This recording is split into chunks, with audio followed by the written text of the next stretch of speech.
He stood still, staring at the cabin door like it might speak first, one hand on the doorknob, the other trembling slightly at his side. Rowan wasn't sure why his chest felt tight. It wasn't cold, and he wasn't afraid. But something had shifted, quietly, without warning. A knock, not loud, just firm enough to say, "You should open this." He glanced behind him. The kids were still on the floor, halfway into a fort made of couch, cushions and blankets, giggling about marshmallows and cartoons. They hadn't noticed the sound, or maybe they didn't care, because they were expecting it. But he wasn't. He turned back to the door, breathed in, and opened it. A woman stood on the step. Her hair caught the gold of the afternoon light. Her cheeks were pink from the air. Her smile was soft, almost nervous but familiar, so achingly familiar. "Hey, stranger," she said gently. His voice caught. "Sarah?" She nodded. "Naima invited me." "I hope that's okay." He didn't answer. Couldn't. His eyes searched her face like a memory trying to remember itself. And all he could think was, this wasn't the plan. This wasn't supposed to happen. He thought his kids had found him a new love, until he saw who walked through the door. Let me pause right here, friend. Have you ever thought your heart was done loving? Have you ever tucked it so far away you forgot what it sounded like? What if love doesn't roar back in, but walks quietly into the room like it never left? This story isn't about starting over. It's about waking up, about remembering there's still something tender left to feel.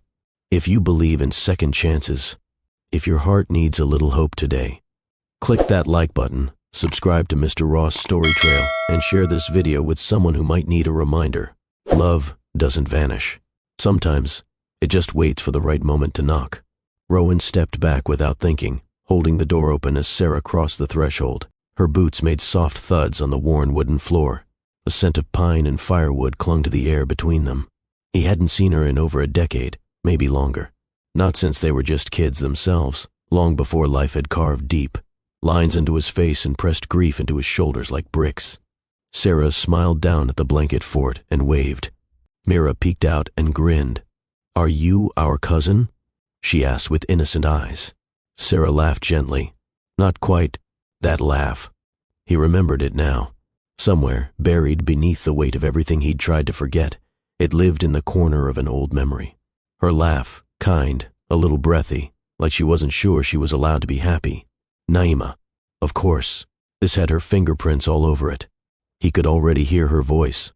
"You need someone to talk to who isn't asking for juice and fruit snacks every 10 minutes, Ro." But Rowan wasn't ready for this. He wasn't even ready for the idea of being ready. So why did the air feel easier to breathe when Sarah stepped inside? Why did the warmth return to the cabin, not from the fireplace, but from her? He sat down slowly on the edge of the armchair, watching her. The kids pulled her into their world like she belonged there, and somehow, she did. Calla was already showing her a drawing. Leif asked if she wanted to see how he could make cocoa the real way, not the powder kind. And Mira, sweet, gentle Mira, curled up beside her like they'd known each other forever. It felt too natural, too easy. Rowan didn't trust easy. But something in his chest, a place he hadn't felt in years, began to stir. Not loudly, just a small movement, a breath, a whisper. People say time heals all wounds. That's not true. Time only teaches you how to live around them. But once in a while, something unexpected touches the scar. Not to reopen it, but to remind you that you're still alive. That's what this story is about. A father, a loss too deep for words, and a quiet guest who stepped through the door. Not to fix him, but to remind him that love doesn't end. It changes shape. And sometimes, it returns. That evening, long after the kids had fallen asleep in a pile of pillows and blankets, Rowan stood alone on the porch. The sky had gone deep blue, quiet and clear. The stars looked closer out here. Inside, the cabin breathed with the softness of a life he wasn't sure he deserved anymore. A small crackle from the fireplace, the steady rhythm of Sarah flipping through a children's book left behind on the coffee table. A world he didn't expect to feel welcome in again. He pressed his palms against the porch rail and closed his eyes. For 3 years, silence had lived inside him. Not just around him, in him. Not the peaceful kind, the kind that settled behind the ribs. Heavy, still, the kind that replaced things like joy and rest and laughter, the kind that made everything taste like memory. There were nights he forgot what his own voice sounded like outside of bedtime stories and grocery lists. Nalia had been the fire, the light, the melody. When she left, the music stopped. All that remained was function, keep the kids safe, keep the bills paid, keep moving, feel nothing. But now, Sarah was here, and something dangerous was happening. He wasn't afraid of her. He was afraid of what he might feel around her. Because feeling anything meant remembering what it was like before the silence, and remembering meant risking the ache again. But he also knew this. Whatever had entered through that door today, it didn't come to fix him. It came to meet him, right where he was. Welcome to Mr. Ross' Story Trail. If your heart has ever gone quiet, if you've ever stopped believing anything new could grow again, stay, because this story might help you remember something beautiful. That love, real love, doesn't disappear. It just waits. Sometimes, all it takes is one knock at the door. Before everything changed, Rowan was the founder and CEO of a successful marketing firm. Boardrooms, deadlines, scaling strategies, all of it used to define his days. But since losing Nalia, his days began and ended with cereal bowls and bedtime stories. Mornings were the hardest. Rowan's alarm never made it to its second chime. His body always woke before it needed to, like grief had taught it a schedule no clock could measure. The house would still be asleep, Leif wrapped in his covers like a cocoon, Calla tangled and stuffed. Animals and Mira often curled sideways at the foot of her bed, small limbs in every direction. That quiet moment before the world stirred used to be sacred. Now, it just felt heavy. He moved through the kitchen like a man following instructions in a manual no one else could see. Toast, fruit, a splash of orange juice. He never made coffee anymore. It tasted wrong without someone to share it with. Their mother used to sing during breakfast. Now, the sound of plates on the counter was the only music in the room. By 6:50, the kids began to emerge. Calla always first, stretching dramatically, insisting she didn't sleep at all. Then Mira, sleepy-eyed and holding her favorite blanket like it was stitched to her hand. Leif last, always dragging his feet but never forgetting his backpack. "Dad, did you wash my hoodie?" Rowan would nod, already holding it up for him. "Can I take 2 yogurts today?" Calla would ask. "No," he'd reply with a smirk. "1 is enough, even for yogurt monsters." They laughed. Every morning, they laughed. He made sure of that, even if it cost him the little energy he had. After drop-offs, Rowan returned to a house that felt too still. The silence wasn't peaceful. It pressed in on him, thick and unmoving. He would stand at the kitchen sink for too long, staring out at the backyard, forgetting what he'd come in there to do. There were no tears. Not anymore. He'd used them all. Grief had changed form. It wasn't loud now. It was structured, scheduled, efficient. It showed up as forgotten socks under the table, as 1 plate less at dinner, as answering Mira's questions about heaven with words he wasn't sure he believed himself. There were moments, strange, fleeting moments when Rowan felt like a ghost in his own life. He moved through each day with precision, but never presence. He folded tiny socks. He signed school forms. He packed lunches with handwritten notes because Nalia used to do that, and he couldn't bear for the kids to notice something else missing. But none of it felt like living. It felt like continuing. He often thought about that distinction in the quietest hours, usually late at night, when the house settled into silence, and he sat on the edge of his bed, socks still on, half undressed from a day that drained him down to the bone. He used to read before sleep. Now he just stared at the ceiling and counted the ways he'd failed to be her. Nalia had been everything warm. Her joy was noisy, bright, unavoidable. She filled space without trying. She could turn a spilled bowl of cereal into a moment of laughter, or a rainy day into an excuse to dance barefoot in the hallway.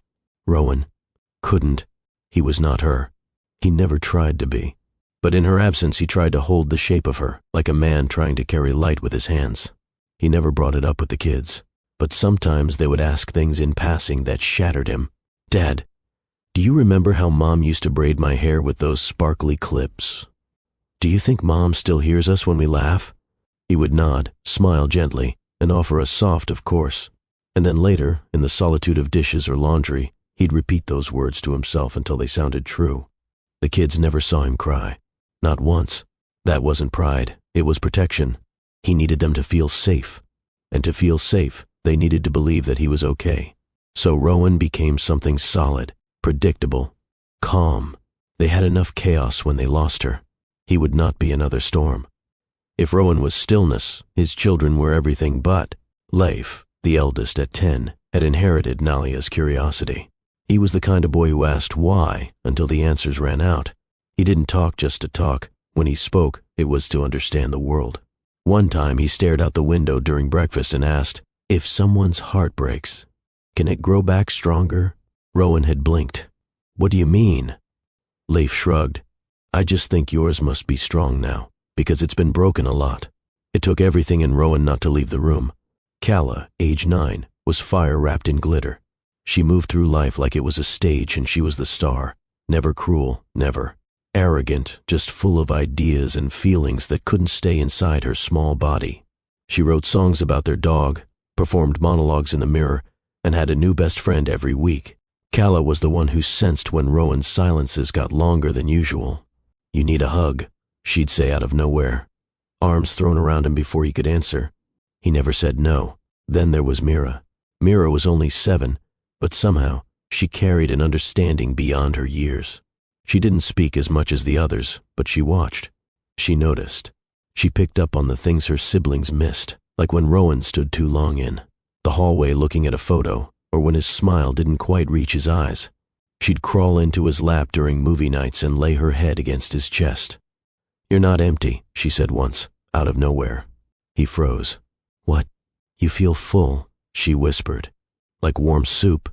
He laughed, a choked, surprised laugh. "That's a good thing?" She nodded against his shirt. "It means you still have stuff inside, even if it's sad sometimes." These children, his children, were the reason he hadn't collapsed. But they were also the reason he couldn't. They were watching, always watching. And for them, Rowan became a steady rhythm. Wake, feed, listen, protect, repeat. Rowan didn't talk about romance. Not with Naima, not with friends, not even with himself. The subject didn't come up because it didn't exist. Not anymore. Love, in the way he once understood it, had a face, a voice, a scent, a rhythm. It had danced barefoot in the kitchen, whispered bedtime stories through a door cracked open, sang off-key in the car, and when that version of love left the world, Rowan quietly folded the entire chapter closed and tucked it deep into a drawer he had no intention of opening. He didn't hate the idea of love. He just no longer believed it was meant for him. Not again. People talked about moving on like it was a finish line you could reach if you ran fast enough. But there was no finish line for Rowan. There was only forward, and even that was slow, sometimes still. His life now had shape and structure. It was built around drop-offs, meal prep, homework, and stories at bedtime. He made sure their shoes still fit. He bought extra peanut butter before the jar ran out. He learned to braid hair, not well, but well enough. These things were safe, concrete, measurable. He didn't allow space for longing. He couldn't afford to, because longing meant opening a door, and opening that door might let in things he wasn't ready to feel. Memories came like flashes, brief and uninvited. A certain song at the grocery store, the scent of jasmine from a stranger's scarf, the familiar cadence of a laugh that didn't belong to her but echoed close enough to sting. When those moments struck, Rowan would tighten his jaw, finish what he was doing, and move on. There was no space in his heart for anyone else, not because it was full, but because it was quiet, and he had learned to live with the quiet. It had become his companion, predictable, still, safe. He wasn't lonely. He was just alone, and to him, that was enough, or so he thought. Naima let herself into Rowan's house like she owned it. No knock, no warning, just the jingle of keys and the creak of the front door opening wide. "You're out of eggs," she called from the kitchen. "And God help me if I find cereal on the dinner menu again." Rowan didn't look up from the laundry he was folding on the couch. "Afternoon to you too," he muttered. Naima breezed in with a canvas bag over one shoulder and her sunglasses still perched on her head. She dropped a carton of eggs, some fruit, and what looked like a birthday card onto the kitchen counter. "I swear," she said, rummaging through his drawers for a frying pan, "you'd live on toast and dry air if the kids didn't need food." Rowan gave a dry laugh. "That's not true. I drink orange juice. Even worse." She found the pan, tossed some oil into it, and turned on the stove like it was her house. In some ways, it always had been. Naima had been the loud one, the funny one, the sibling who never learned how to whisper. She was also the one who showed up every time Rowan forgot to ask for help. She didn't need an invitation. That was their thing. "You forgot it's your birthday next week, didn't you?" she said without turning around. "I didn't forget. I'm just not doing anything." "That's the same thing." He sighed, folding another shirt. "I don't need a party, Nai." "Who said anything about a party?" She cracked an egg and raised her eyebrow. "You think I'm gonna let you turn 37 sitting here in the same sweatpants you wore 3 days ago, scrolling through kids' lunch ideas on your phone? I have responsibilities. You have trauma." He paused, stiffened. She softened, just a little. "I'm not trying to push you, Ro. I'm trying to lift you. There's a difference." He didn't respond. She plated the eggs and set one in front of him before sitting down with her own. "You've given those kids everything, all your time, all your energy, all your joy. But when's the last time you got to exhale?" He stared at the plate. "That's not the point." "No," she said gently. "But it should be." Rowan pushed the eggs around his plate with the side of his fork. Naima didn't pressure him with her eyes. She just let the silence sit between them, comfortable in a way that only siblings can be. "You really don't have to do anything," he said finally. "I mean it. I'm fine." She sipped her coffee and raised one brow. "You keep using that word like it means something." "It does." "No, it doesn't. Fine is the word people use when they're hanging on by thread and don't want anyone to notice. I'm not hanging on by a thread." Naima tilted her head, unamused. "You forgot Kala's recital last month." He winced. "You haven't cut your hair in weeks." "It's winter, Rowan," she said softly, her voice losing all sarcasm. "You're not just tired. You're empty." He didn't reply. Naima leaned forward, her tone shifting like a gentle pull rather than a shove. "Do you remember when you used to bring your guitar to the porch and just play for no reason? Or when you and Nalia used to write those terrible scavenger hunts for the kids, just to watch them run around the yard? That was a different life." She nodded. "It was." "But you're still here." She waited, letting her words land. "I'm not asking you to date. I'm not telling you to move on. I'm saying it's okay to want something again, even if it's small." He let out a breath through his nose and leaned back against the couch, folding his arms. "What do you want me to do? Go on a retreat and eat quinoa in silence?" Naima grinned. "Not unless you really hate yourself." He smiled despite himself. "What if you just took the weekend off?" She asked casually, like she was offering gum. "Take the kids, get out of the house, somewhere quiet, somewhere with air that doesn't smell like laundry and peanut butter." He narrowed his eyes. "You already planned something, didn't you?" "I plead the 5th, Naima." She held up both hands. "No pressure, just accept the gift if you want it." Rowan looked down at the floor, jaw tight. And in that silence, he felt something he hadn't allowed himself in months. Curiosity, not hope, not longing, just the smallest wonder. What if? The next day, a white envelope appeared on Rowan's kitchen table, nestled between a crayon drawing and a utility bill. His name was written across the front in Naima's handwriting, sharp, looping letters that always looked like they were in a hurry. He opened it with one hand while Mira colored beside him. Inside was a simple card. "Happy early birthday, Ro. A break isn't selfish, it's survival. Cabins booked, kids included, no excuses." Below it was a reservation confirmation. 2 nights. Friday to Sunday. Cabin in a wooded area just outside town. Fireplace. Full kitchen. Family friendly. Rowan stared at the paper like it might vanish if he blinked. "Is it a present?" Mira asked, still focused on her drawing. "Sort of," he said, his voice quiet. "Can we come?" He looked at her. "Yeah, baby. It's for all of us." The idea took root in his mind slowly, like sunlight reaching a cold part of the room. He hadn't been anywhere that wasn't a school function, grocery store, or pediatrician's office in years. The thought of trees, space, and silence without laundry baskets and unread emails felt almost unreal. He didn't tell Naima he was going. He just started packing. That night, while folding clothes into a suitcase, something pulled at his memory. A name, a face. Sarah. He didn't know why she came to mind. It had been years. He hadn't thought about her since long before life hardened and narrowed. But something about the cabin, the idea of space, of quiet, of wood smoke in the air, brought her back. They'd been inseparable once. The kind of friends who never had to explain the joke because they already saw it coming.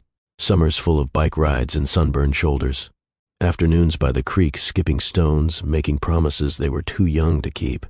She moved away just after high school. Letters turned into texts.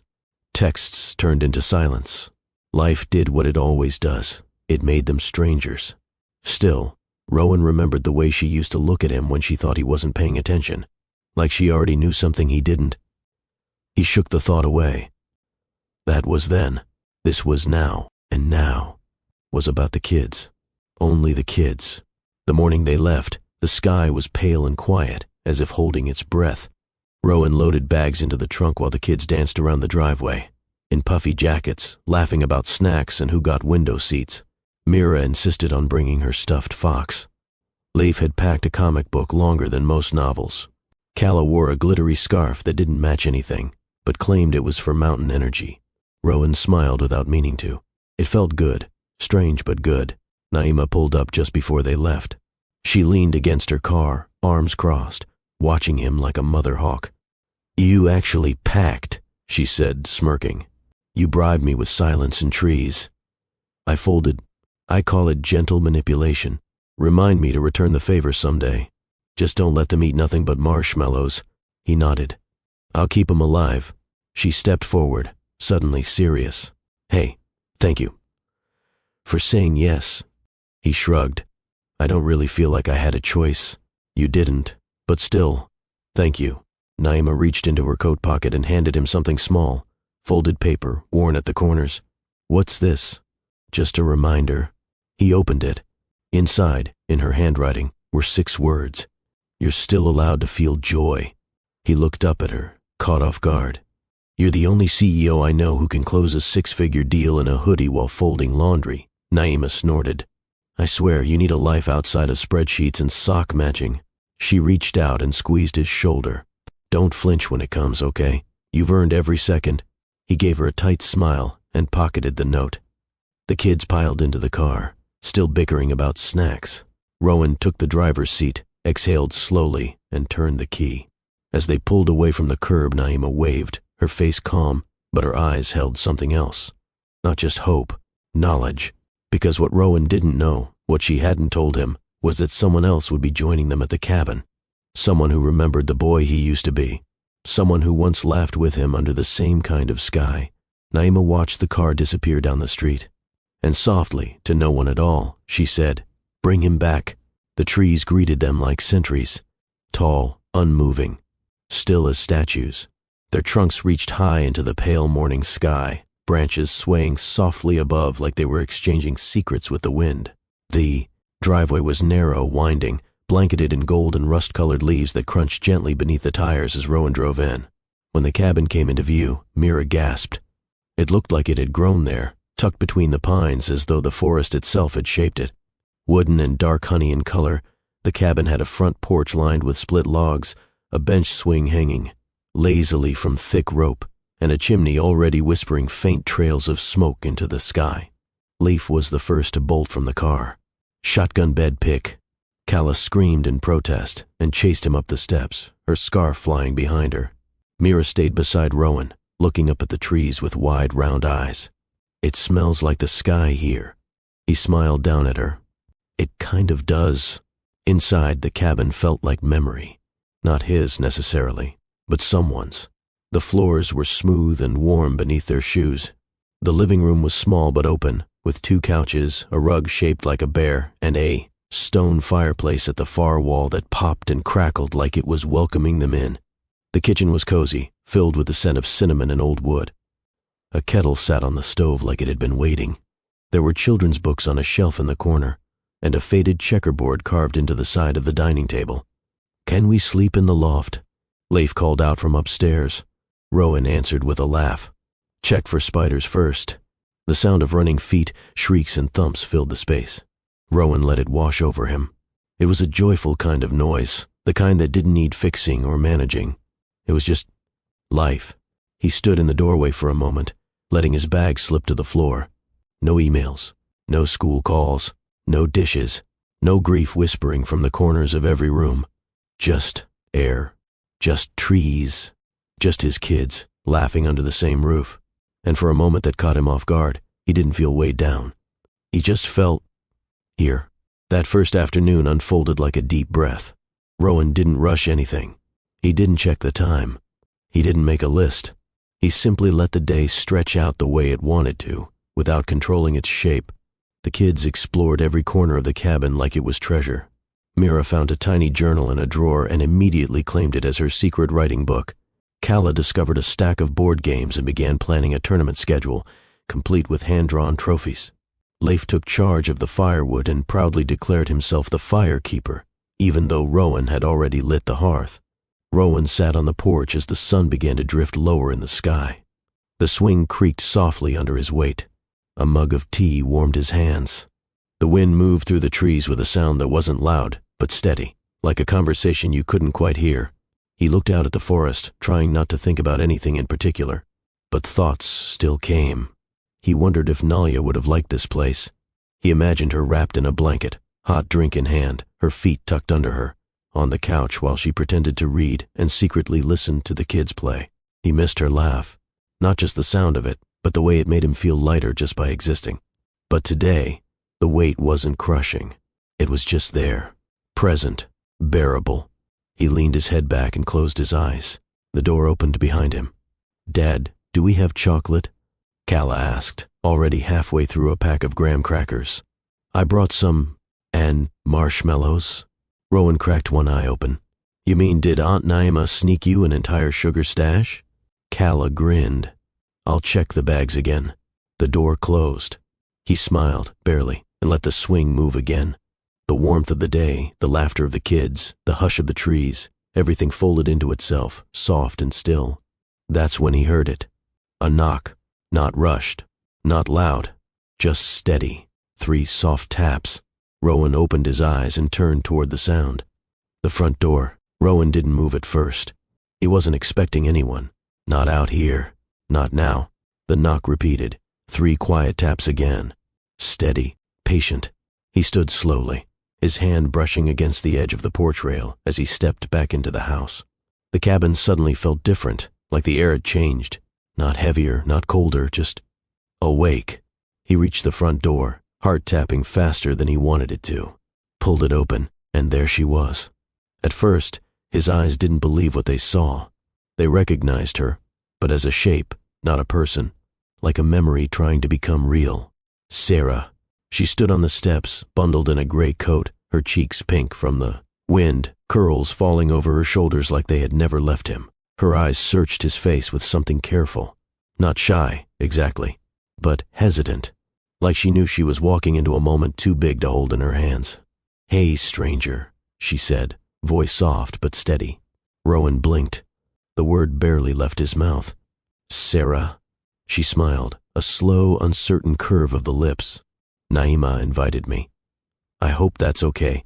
He stared at her, mind silent, chest loud. Every part of him seemed to move at a different speed. Recognition, shock, confusion, warmth. Sarah. Here. He hadn't said her name out loud in years. She looked the same but older. Not aged, just shaped by time. Grown. Grounded. Her presence wasn't loud, but it filled the doorway, like someone who knew how to leave space for others but had stopped apologizing for her own.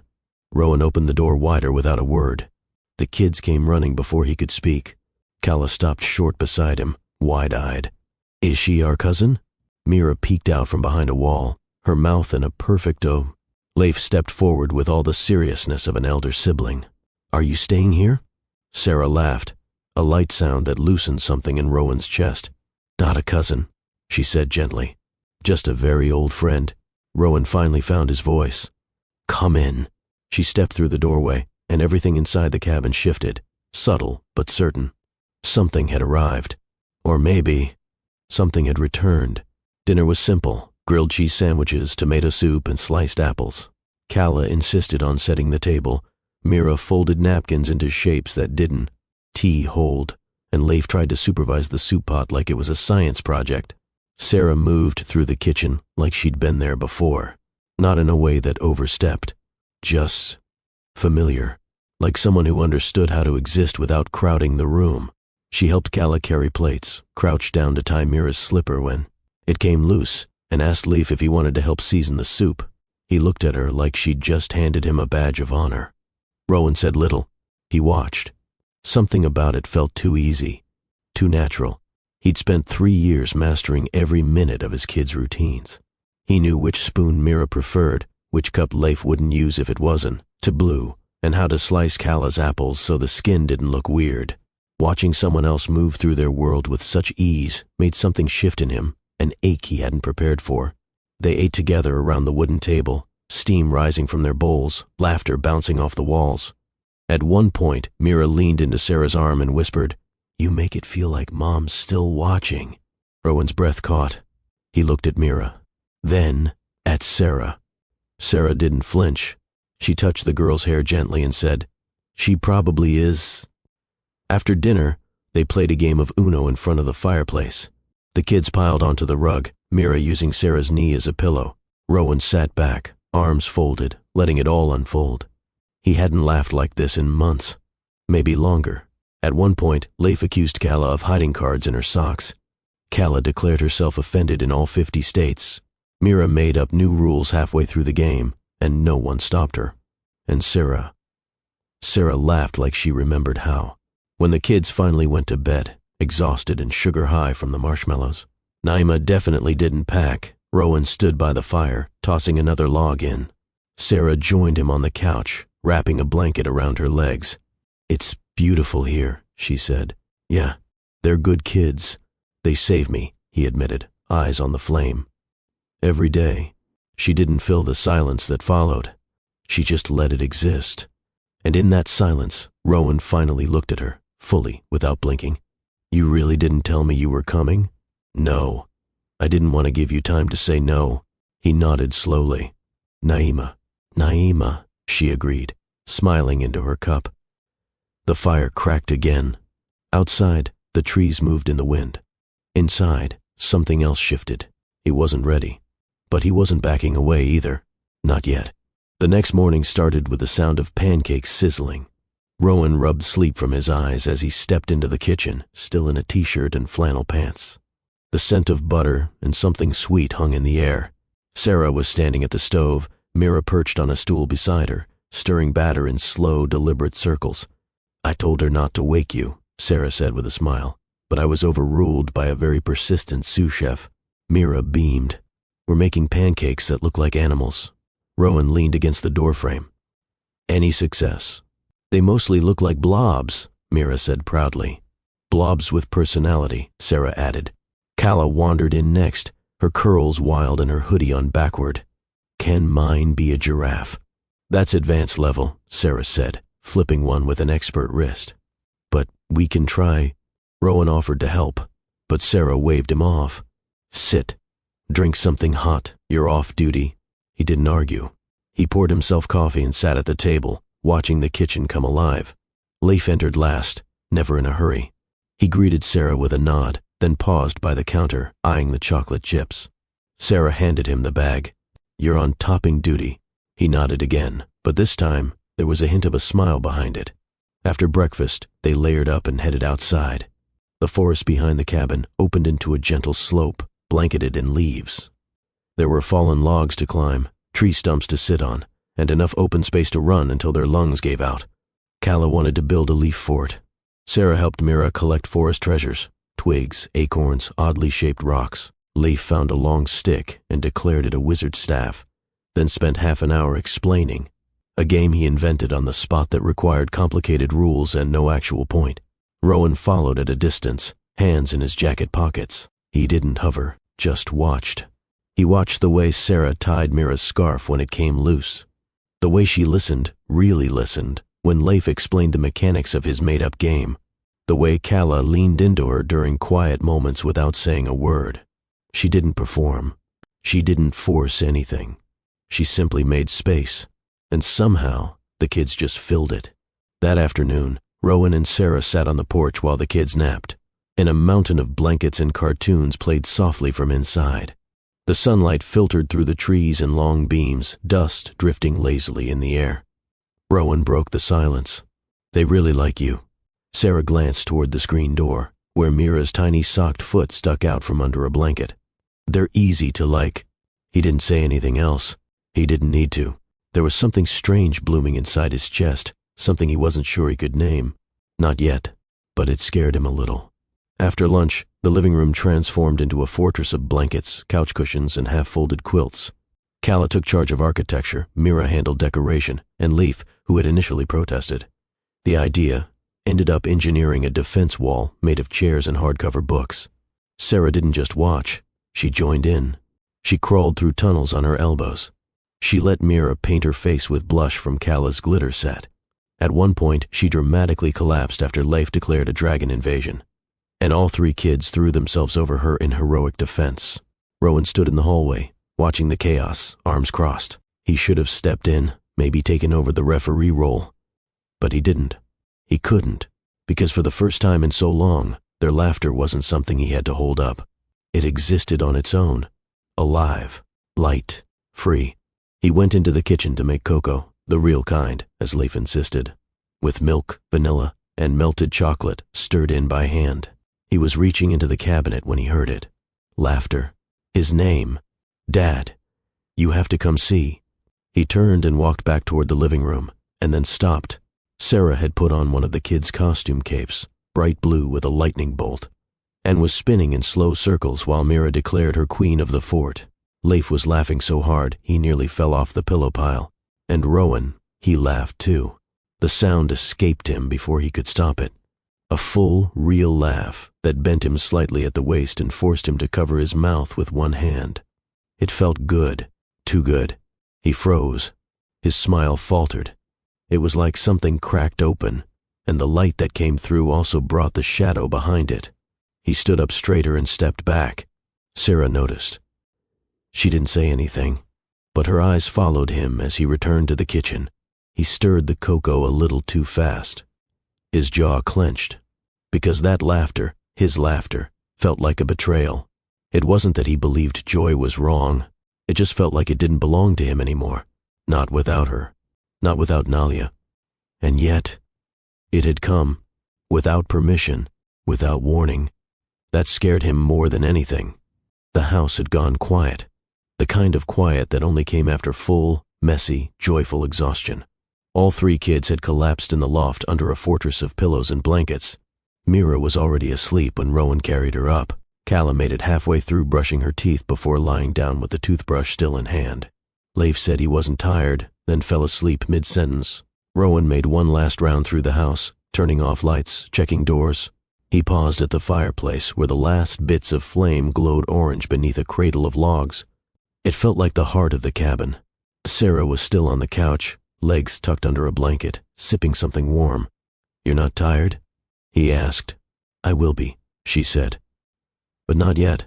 He sat down slowly beside her. They didn't speak for a moment. The fire filled the space for them. Rowan stared at it, his hands clasped between his knees. "You were good with them today," he said quietly. Sarah smiled down into her mug. "They're good kids." He nodded. "They're a lot," he added, trying to sound casual. She looked at him. "So were we." That pulled the corner of his mouth up. "Yeah. I guess we were." Another silence. But this one wasn't empty. It was just waiting. Sarah set her mug on the floor beside her. "You okay?" Rowan leaned back into the couch, arms crossed, eyes on the fire. "I laughed today." "You did." It scared me. She didn't respond. "I felt like I was doing something wrong," he added, his voice almost too quiet to hear. Like it wasn't mine to feel. He glanced at her, expecting a question, a suggestion, a soft push. But she just listened. And because of that, he kept talking. "I loved her. You know that I do." She made everything feel effortless, even when it wasn't. Sarah nodded, eyes steady. "I didn't think I'd lose her so soon. I didn't plan for that. We had all these things we were supposed to get to." Later, a beat passed. "I still set her toothbrush out sometimes," he said, barely above a whisper. "I don't know why. Just habit, I guess."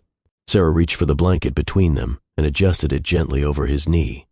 "You're not doing anything wrong, Rowan," she said. "You're doing something human." He closed his eyes for a moment.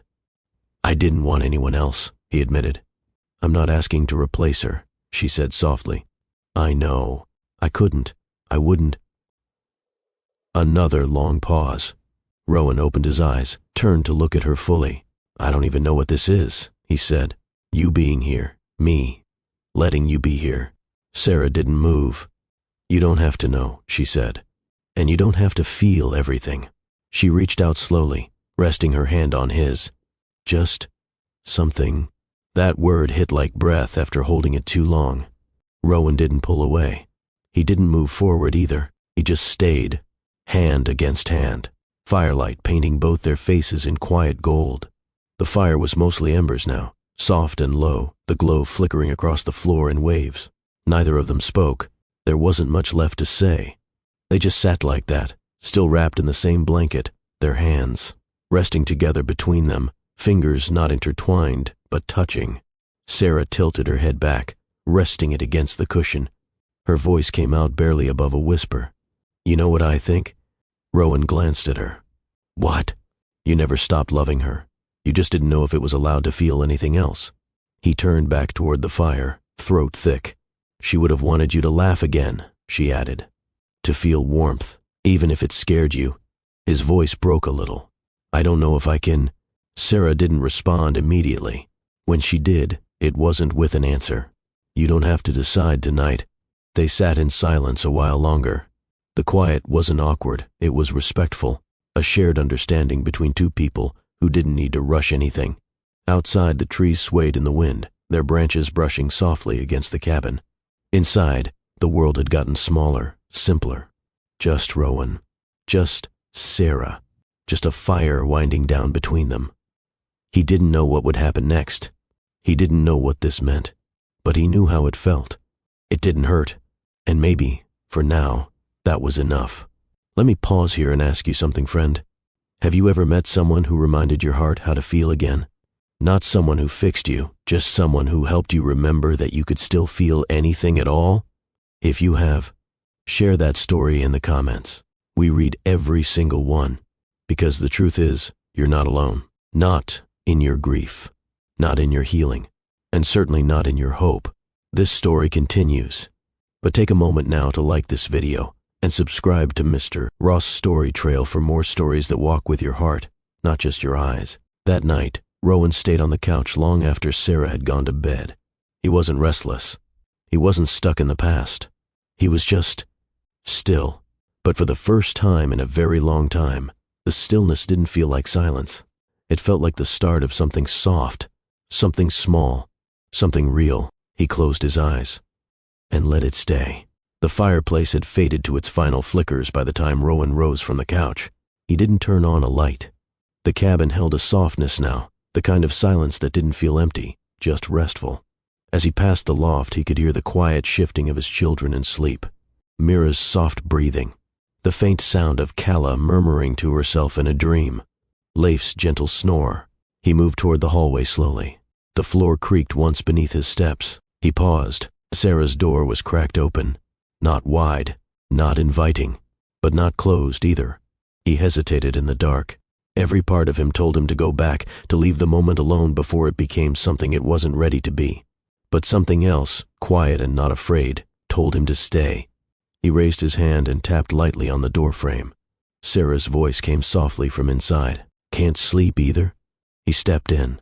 She was sitting on the edge of the bed in a large sweater, legs curled underneath her, the lamp casting a warm light beside her. She looked up at him without expectation. "No," Rowan said. "Too quiet? Too loud, maybe?" She offered the space beside her. He sat down. The room felt small, but not closed in. Her nearness was a warmth that didn't push. She wasn't leaning toward him. She wasn't leading. She was just here. Rowan looked down at his hands, then up at her. "This feels different." She nodded once. "It should. I'm not sure I'm doing this right." "There's no right in this," she said gently. "Only real." He searched her face for judgment. Found none. "I keep wondering," he said quietly, "if allowing this means letting go of her." Sarah's voice was steady. It doesn't. He looked at her, and his chest ached. Because I never want to let go of her, you won't. Their eyes met and held. No one moved. No one had to. It wasn't urgency that brought them closer.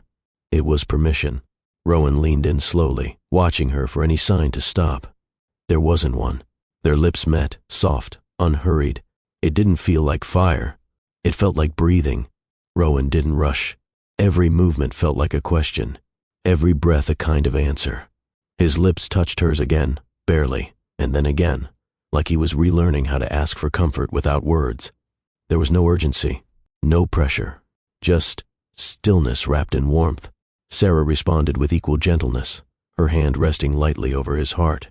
The fabric of her sleeve brushed his skin. The room seemed to grow quieter around them, as though the world outside had agreed to give them this moment without interruption. Rowan pulled back a little, just enough to see her face. I don't know how to do this anymore, he whispered. Sarah gave the faintest smile. You don't have to do anything. He searched her eyes. I feel like I'm betraying her, he said. Even just this. She nodded softly, like she understood more than he could explain. You're not replacing her, Rowan. You're remembering you're still alive. He closed his eyes for a moment. I didn't expect this, he said. Neither did I, she replied. There was no heat in her words, just truth. Rowan looked down at their hands. Her thumb moved gently over the back of his. You're allowed to miss her and still feel this, she added. They can both exist. He took a breath, long and full. It didn't feel like grief, not entirely. It felt like stepping into something tender, like testing the edge of light after being in the dark too long. His body didn't tremble, but something inside him did, not from fear, from surrender. He lifted her hand and held it in both of his. I don't know what this means, he said. You don't have to name it. He leaned forward again, brushing his lips against hers once more. Slower this time, longer, still no urgency. Just recognition, just being known. The kiss faded into stillness again, not from discomfort, but from something fuller. They remained close, foreheads resting together, their hands between them like anchors. Sarah's breathing had slowed. Rowan could feel it, how present she was, how patient. She wasn't waiting for anything from him. She was simply there. That, somehow, meant more than words ever could. He pulled back gently, just enough to see her face. I haven't touched anyone since her, he said quietly. Sarah didn't flinch. She didn't look away. Her voice was steady. I know. I didn't think I would again. Her eyes softened. That's not something you owe anyone, not even yourself.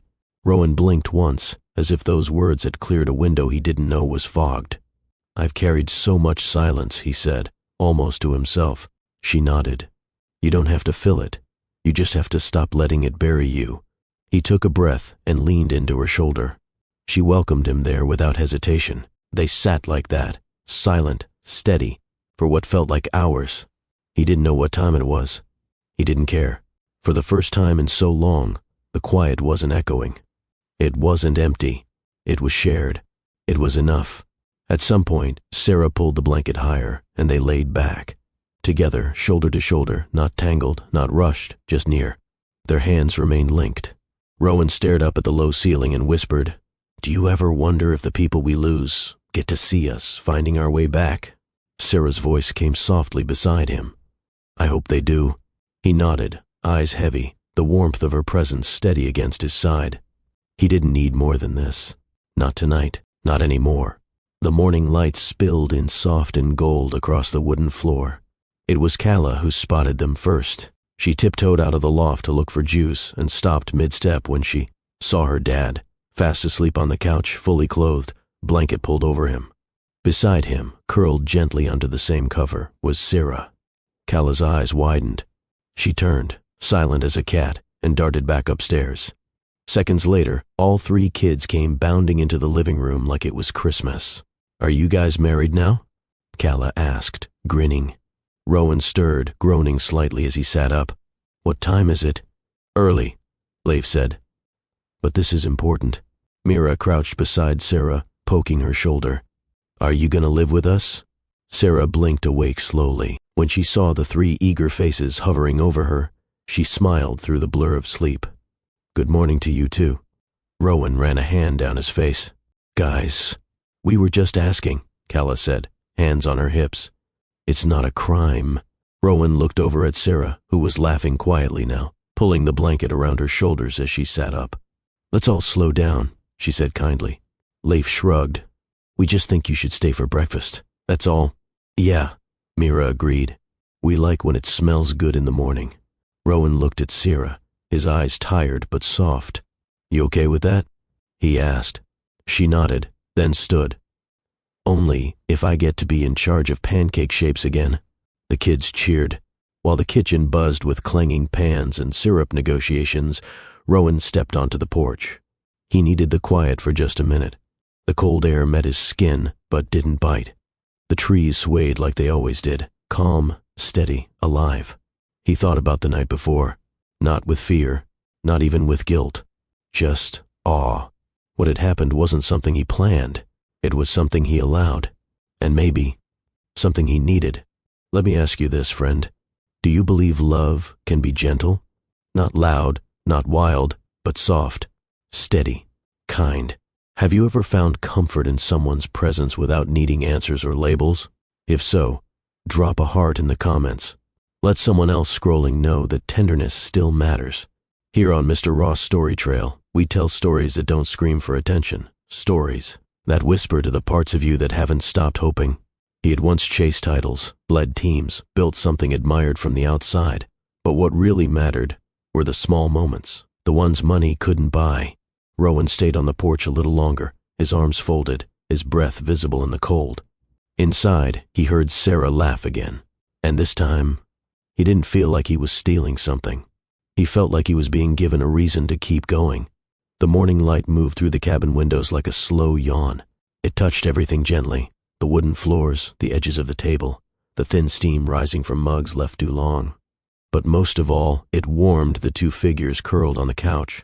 Rowan and Sarah, still half asleep, their bodies draped in the same wool blanket from the night before. They hadn't spoken much after the fire had gone out. They hadn't needed to. They just sat, leaned, breathed.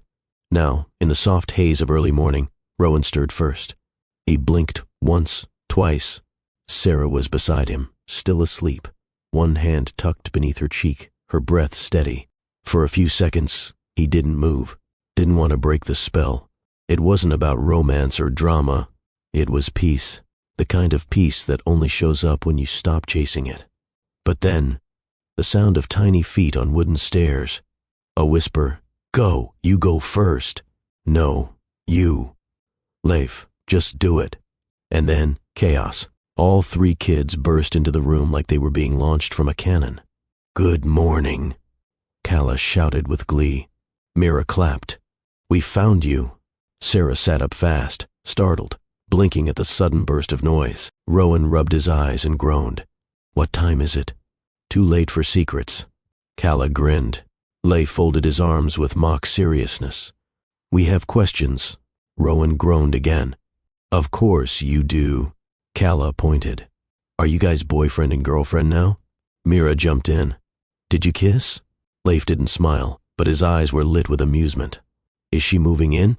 Sarah looked from one child to the next, her cheeks coloring fast. Rowan cleared his throat. Okay, everyone take a breath." "But you were sharing a blanket," Mira said, still perched at the edge of the couch. "And she's not Aunt Naima, Sue." Rowan looked at Sarah. She looked at him. He shrugged. "You want to take this one?" Sarah laughed, a soft, shy laugh that felt like sunlight through a half-open curtain.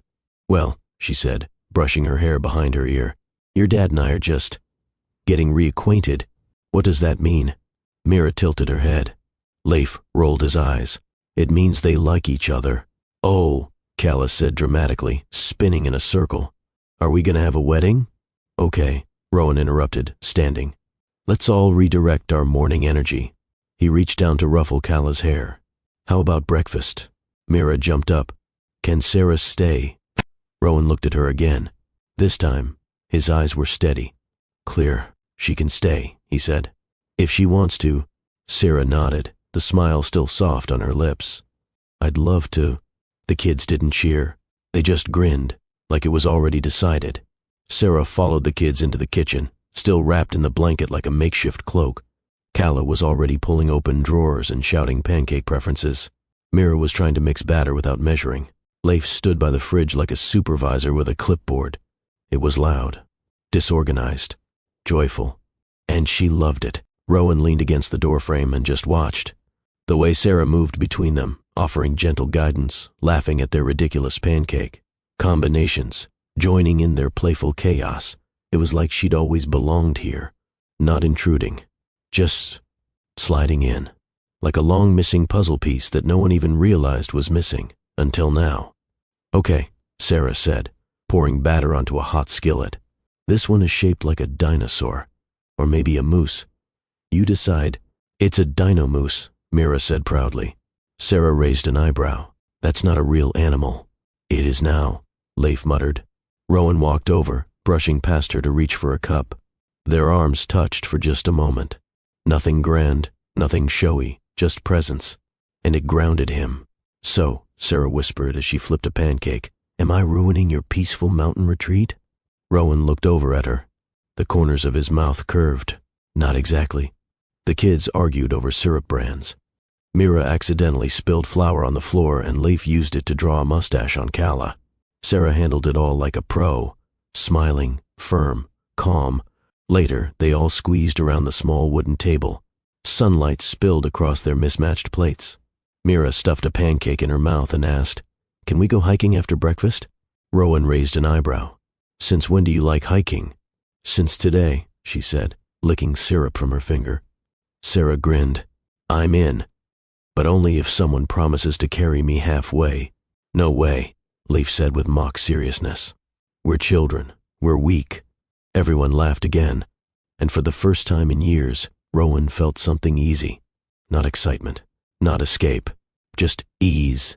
Later, as they packed snacks for their little hike, Leif grabbed a thermos and asked casually, "Sarah, are you bringing your famous hot cocoa?" She looked over. "You want some?" Leif shrugged, pretending not to care. "Only if you bring the cinnamon kind." Rowan turned to him slowly, brow raised. "The cinnamon kind?" Leif smirked. "She makes it from scratch." Rowan laughed quietly, shaking his head. "Okay," Sarah said, mock stern. "But only if you're on cocoa patrol." "Deal." Rowan met her eyes across the kitchen. It wasn't dramatic. It wasn't groundbreaking. But it was something. A softness that settled in his chest. A whisper of something building. The sun had begun its slow descent behind the pine trees. A muted amber light stretched across the clearing, casting long golden streaks onto the wooden porch. Where Rowan sat, gently swaying back and forth on the old swing Naima had insisted he bring, Sarah sat beside him, one leg folded under the other, wrapped in the same sweater she'd worn that first evening. Her hair danced with the breeze, and her eyes followed the line of trees as if they whispered something only she could hear. Inside, the children's laughter burst through the windows like a warm reminder that life moved forward, whether you were ready or not. Mira had convinced her siblings to help build a cardboard city. The scraping of scissors, the rustle of tape, and bursts of giggles filled the cabin like music. A moment ago, Rowan had peeked in and saw Mira wearing a paper crown, Calla reading instructions aloud. With no one listening, and Leif silently trying to tape together a structurally questionable drawbridge. And still, the world outside held them gently. "I thought she found me someone new," Rowan said quietly, his voice almost lost in the hush of dusk. Sarah turned her head. He looked at her, not with the weight he once carried, but with something softer, something light enough to float. "I mean Naima. When I opened the door and saw you there, I thought it was some elaborate matchmaking thing, some setup." Sarah's smile was gentle but amused. "It kind of was, but not what I thought," he said. His eyes dropped to the wooden floorboards beneath the swing. "It wasn't new. It was... you..." Sarah leaned back against the swing's cushion. "She brought someone old." He glanced sideways. "That's a dangerous way to phrase it." Sarah laughed under her breath. "You know what I mean?" He nodded, and for a moment, they both let the silence stretch, not empty, but full. Full of memory.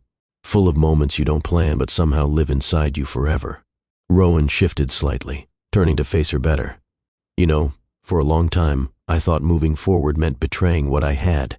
Like if I ever smiled too much, or felt too much, I'd lose her all over again. Sarah didn't speak. She didn't need to. Rowan continued. But that's not it, is it? You don't erase someone by loving again. You just make room. You build around the ache. His eyes were glistening, but he didn't wipe them. I still miss her, he said softly. But I'm not afraid of that anymore. Sarah reached for his hand and laced her fingers with his. Good, she said. Because I don't want you to forget her. He swallowed once.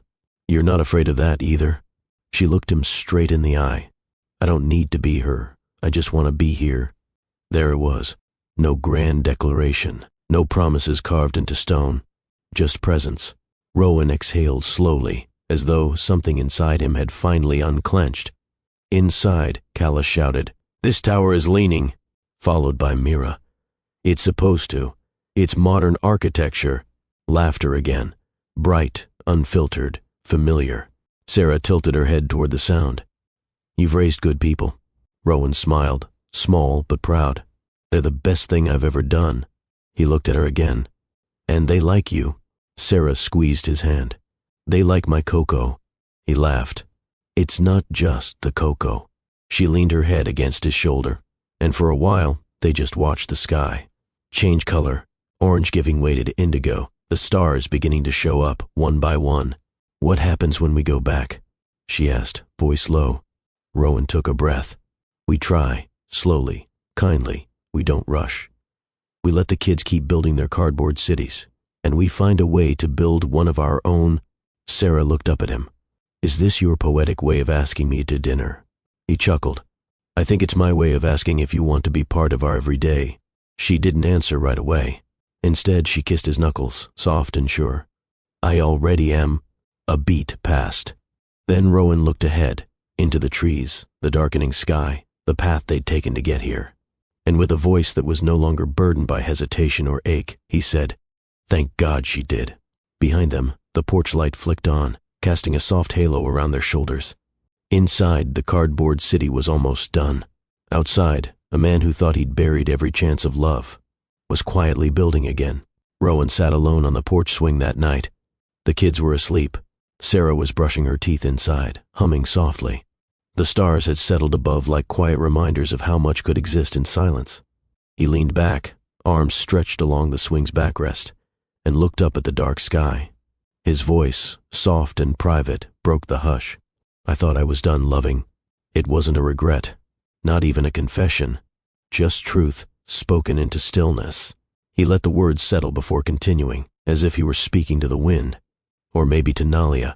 I wasn't, he said. I was just waiting to be reminded. There was no guilt in the admission now, no fear of what it meant. He had loved deeply before, fully. He had built a life on that love. And when it ended, he thought the doors to that part of him had closed forever. But tonight, he understood something new. Love doesn't replace. It doesn't overwrite. It returns, in a shape you don't expect, at a time you don't plan, in the quiet breath between what was and what could be. He smiled to himself, a tear catching in his lashes. Grief hadn't ended his love. It had simply carved space for something new to grow beside it. Not on top of it, beside it. Because love, real love, never asks you to forget.